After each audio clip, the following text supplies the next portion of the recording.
I think the reason Patrick literally couldn't hear what Kacie was saying when she was rejecting him is because he didn't want to hear it.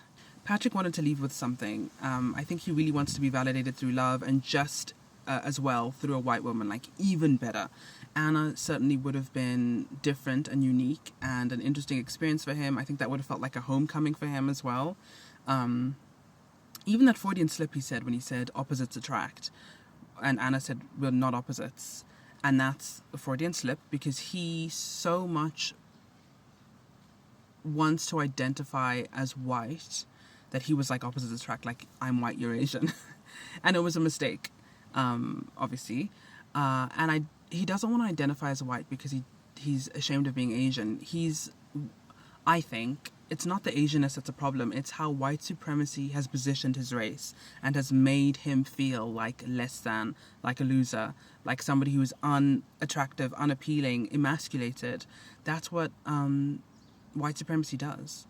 And so I think that distinction is important to say. I don't think he's ashamed of his race, but I think he is ashamed and hates and resents the identity he constantly feels he has to bump up against and defend. And he has to defend, I'm just a Colorado guy, I'm just like everybody else, read white guys. And that's upsetting, and that's not his fault. That, unfortunately we all have to deal with unlearning a whole bunch of weird rhetoric around our identities and our skin suits, and he does too. But when he saw Kacie and he saw that nice Republican special, that MAGA special, mind you, I don't know if she's Republican, I don't know if she's MAGA.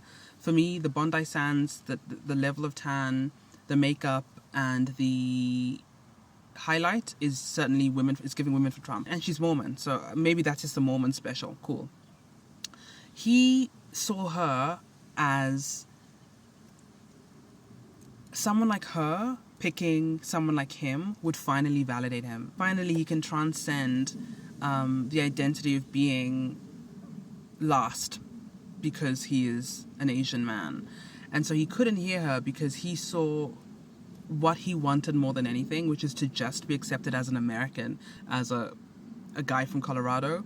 That's what he saw in her. And so he just couldn't hear when she was saying, well, very indirectly, obviously, she was being indirect, but all the clues that were there, and he just couldn't see them. And that's like really interesting psychology, and I think we can all relate. Like, we've all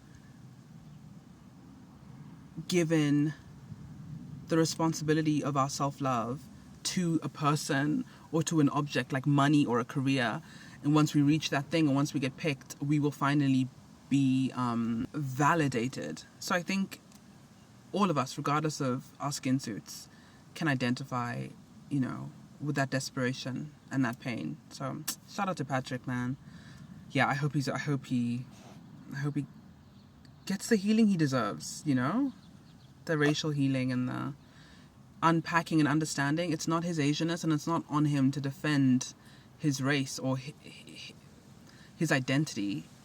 It's actually white supremacy is what he should rail against, I think he needs to really internalize and deep that.